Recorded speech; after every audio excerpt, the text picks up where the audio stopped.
Hello Scorpio, welcome dito sa aking channel, Kapalaran 888. Welcome guys. This is general reading for the next 3 months, April, May, June. Okay, 3 months siya. Titingnan natin Scorpio, ano ba ang mga messages na kailangan mong marinig sa 3 months na to. Okay, this is for April. April is 7 of Pentacles. Okay, 7 of Pentacles in April. Oh, May. Okay, May and June. Okay, so May and June is Ace of Fire, Ace of Wands, and Strength. Same energy siya, fire sign. Okay.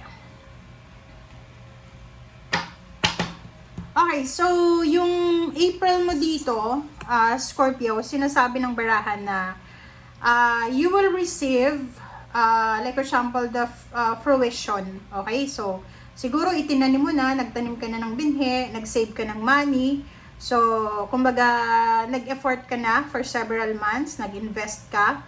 So sinasabi ng baraha dito na if you're waiting for example the fruition ng investment mo, approval, ano ba, confirmation, promotion, result, or anything na outcome yung hinihintay mo dito. Sinasabi ng baraha sa'yo na you need to be patient. Okay? So, while waiting, parang nag-aantay ka, you need to be patient and you need to rest. Okay? Kasi tayo, pag ginawa na natin yung effort, like for example, nag-take ka ng board exam. Okay? Nag-take ka ng board exam and hindi mo alam kung nakapasa ka kasi you're waiting for the result. So, kung naghihintay ka ng result, alam mo sa sarili mo na you did your best. Okay? Alam mo sa sarili mo na ginawa mo yung best mo. So, ang magagawa mo while waiting is magpahinga ka. Okay? Magpahinga ka and iwasan mo yung sobrang pag-aalala. Kasi kung ano man ang resulta niya yan, hindi mo na kontrolado. Basta ang pinaka-importante is ginawa mo yung best mo. Alright? Okay, next card natin is, this is for May. May is Ace of Fire. So, Ace of Wands siya. So, kung makikita mo, excitement. So, sinasabi ng baraha dito na posibleng sobrang excited ka para sa buwan ng Mayo kasi isang napakagandang oportunidad na posibleng darating sa'yo. So, kinakailangan mong maging bold, courageous, and positive.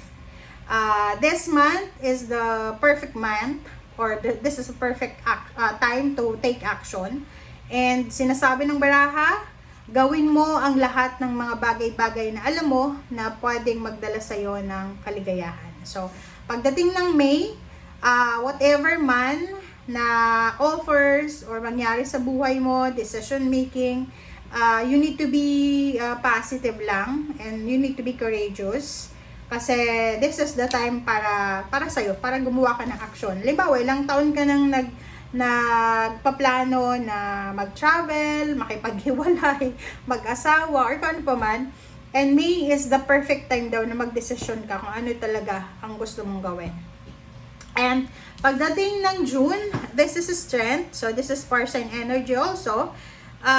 Sinasabi ng baraha sa'yo na you will be super strong. Okay? You will realize pagdating ng June na sobrang lakas mo pala, sobrang confident mo pala, and sobra-sobra pala ang pwede mong magawa. Okay? So, yung mga bagay-bagay na ina-underestimate mo, yung rason kung bakit ka nag-self-pity, ay mawawala yan pagdating ng June. Kasi marirealize mo na, malakas pala ako. Kaya ko pala. Parang ganun. Alright. So, let's check. Ano ba ang sinasabi sa 7 of Pentacles? Let's check. 7 of Pentacles ay the moon. Okay? The moon. Restless energy. Diba? Resonated siya. Kasi pagdating ng April, meron ditong mga Scorpio na medyo nag-aalala ka. You are panicking. Pwedeng nagpapanik ka.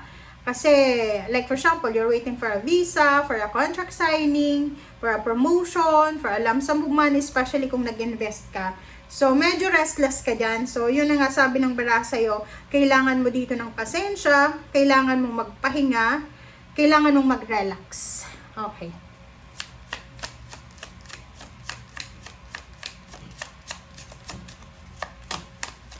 Okay, pagdating ng May, tingnan natin. What's the May message? Okay, yung May mo is reverse. Reverse na ice moon. Purification. So, yun. Sinasabi ng bara sa'yo dito na magiging sobrang worried ka sa April. And then, pagdating ng May, sinasabi ng barahan na you need to relax. Kahit April din, sinasabi na mag-relax ka, magpahinga ka, mag-chill ka lang. Pero pagdating ng ng Mayo, sinasabi ng barahan na wala ka nang dapat na alalahanin. Ang gawin mo lang is self-love, asikasuhin mo yung sarili mo, yung pangangailangan mo, ganyan, ganito. Okay. And for June is the harvest moon. Organize the mind. Diba? Maganda to. Sobrang ganda. Kasi, yung mga baraha mo, pwede din sabihin natin na yung restless energy, yan yung buhay mo ngayon habang nanonood ka. And then, yung 3 months, yung April, May, June, that's the time, that's the perfect timing para i-organize mo yung sarili mo kung ano ba talaga ang gusto mo. Kung gusto mo ba ng katahimikan or ng gulo, gusto mo ba ng masayang buhay. So, for the 3 months, siguro that's a realization month para sa'yo na kung ayaw mo na, tumigil ka na. Kung gusto mo pa, ituloy mo pa. Okay? Alright, so let's check. Wait lang guys, ba't ganun? Okay.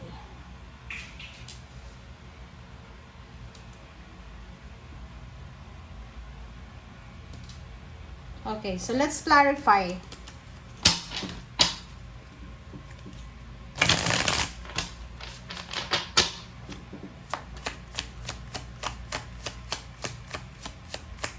What's the last message for the month of April, May, June para sa mga Scorpio?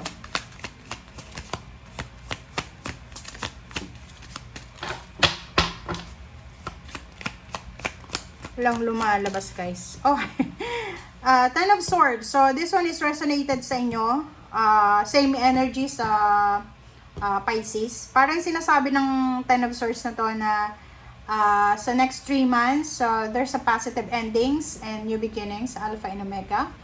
Parang Phoenix rising from the ashes. So, babangon ka sa kung ano man na gulo, sitwasyon na hindi maganda na pinagdadaanan mo. Okay? So, sinasabi ng Ten of Swords dito na you need to prepare yourself para sa pagbabago. Okay?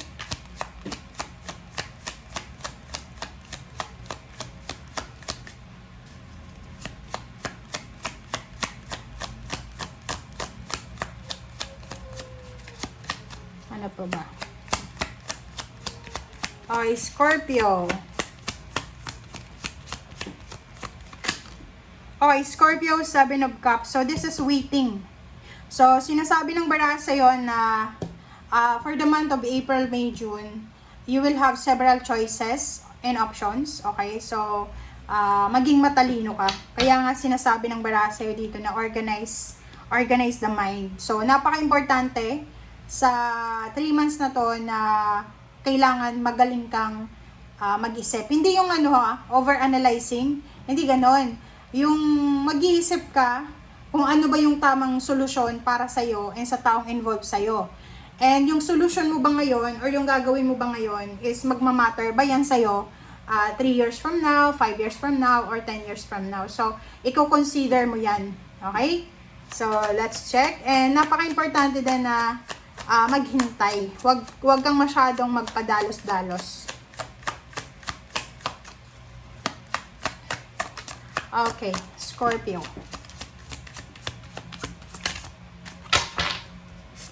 Okay, Scorpio, 5 of Pentacles. Oh. Kung pera yung concern mo dito, like for example, hindi ka makapag-desisyon na mag-resign, it's because of financial needs mo. Sabi ng baraha, still, you have choices. Huwag mong madaliin. Pero, yun na nga, i-organize mo yung sarili mo. Okay? I-organize mo yung utak mo.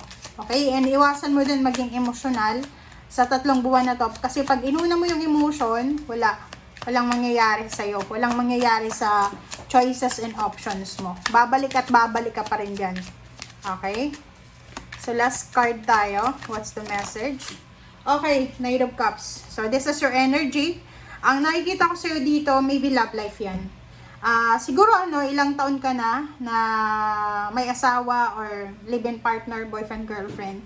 And siguro hindi ka masaya sa relationship mo. And now, this 3 months na to, marirealize mo siguro na kailangan ko ng makaalis sa relationship. And at the same time, mayroon ka sigurong third party. Or pwedeng mayroon iba sa inyo na may nagugustuhan kayong iba. Na which parang yung nagkakagusto sa inyo ay pwedeng mag-offer sa inyo ng financial stability. Okay? So, yun guys, ang sinasabi ng baraha. Thank you for watching and see you again. Bye!